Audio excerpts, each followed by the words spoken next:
This is Star Wars Return of the Jedi Death Star Battle for the Atari 2600, which is about the longest video game title ever made.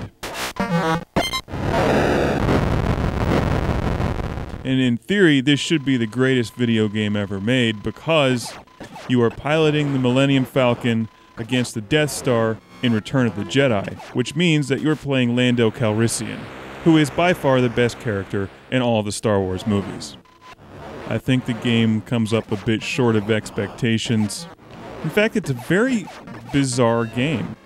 It definitely has some unique and advanced elements in it, but I'm not sure that they gel all that well together.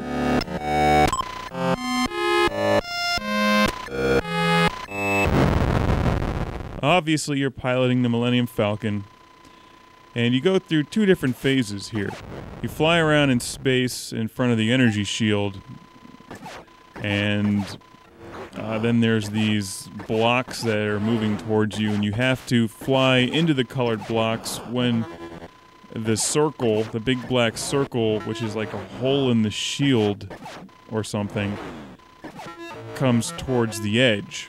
And then that takes you into hyperspace. You go plaid, and you end up getting to the Death Star and shoot through the shield and blow up the Death Star. Now, all the while that you're trying to shoot the Death Star, of course, there's TIE fighters trying to blow you up, and it's an interesting game. And when you blow up the Death Star, it starts erupting and shooting out balls of fire at you, and you have to dodge those, and you do get a satisfying explosion.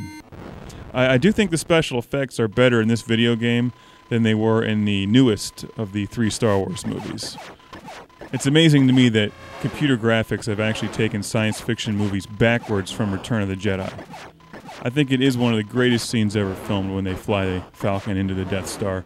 So I am surprised in this game that they really don't even try to recreate that. Instead, they have this bizarre mixture of 2 different games going on. You think they could have at least ripped off Vanguard and had the Falcon flying through the corridors of the Death Star, getting to the heart of it, and I guess they get credit for originality in this game. I've certainly never played another game that's quite like it. Also absent from this game is any sort of Star Wars music. Even in the Empire Strikes Back game, which we reviewed in the original Classic Game Room, they played the Star Wars theme, and it was pretty awesome. In fact, that was one of my favorite games, and remains one of my favorite games on the Atari. And this one, they came up with some sort of sound effect. I'm not sure what that is, but it's not the Star Wars theme, I can tell you that.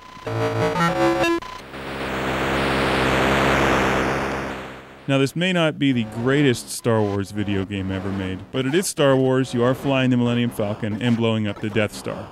All good things.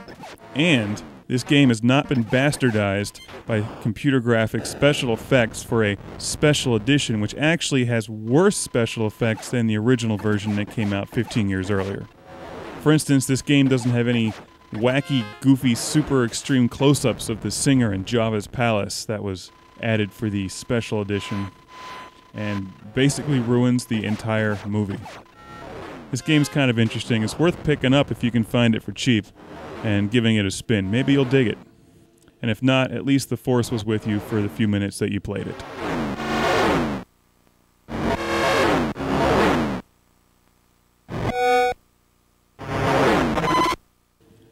And don't even get me started on this thing where Han shoots second, which is fucking bullshit. Han shoots first. End of story.